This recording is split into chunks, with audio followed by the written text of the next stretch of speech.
इस वीडियो की सहायता से आप द्विघात समीकरण को पहचानना सीखेंगे। द्विघात समीकरण जो होता है वो इसी फॉर्म में लिखा होता है, इसी रूप का होता है। ax² plus B X plus C बराबर 0।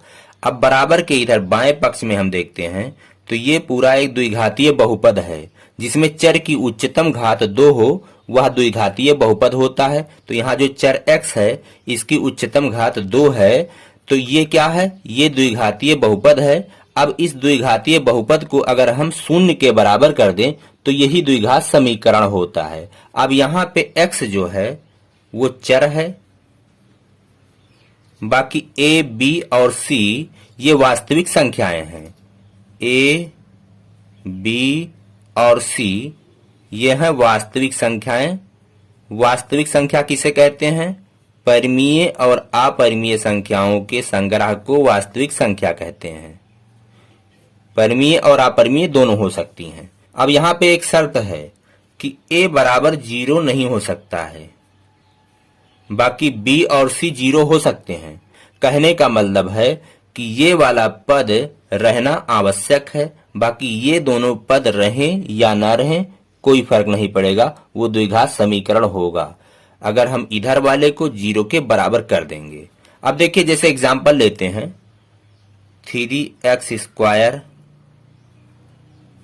प्लस 2x प्लस 5 बराबर 0।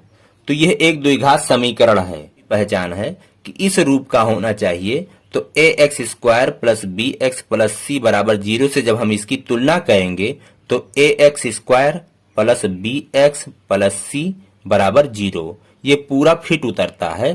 तो इस तरह से यह एक द्विघात समीकरण है।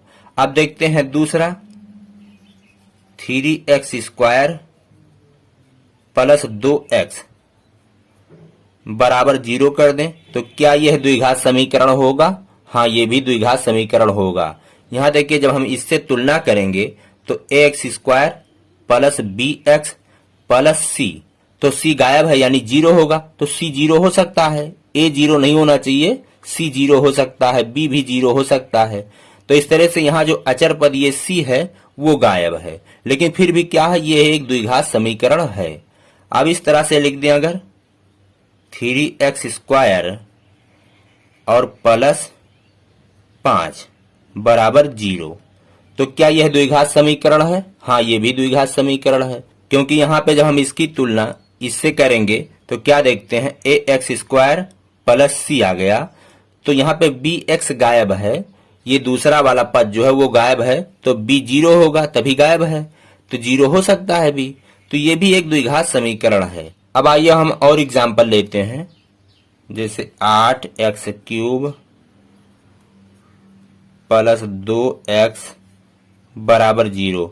क्या यह द्विघात समीकरण है? तो नहीं है, क्योंकि जो चर x है उसकी उच्चतम घात 3 है, तो उच्चतम घात कितनी होनी चाहिए? 2 होनी चाहिए, तो 3 है, तो यह द्विघातीय समीकरण नहीं होगा।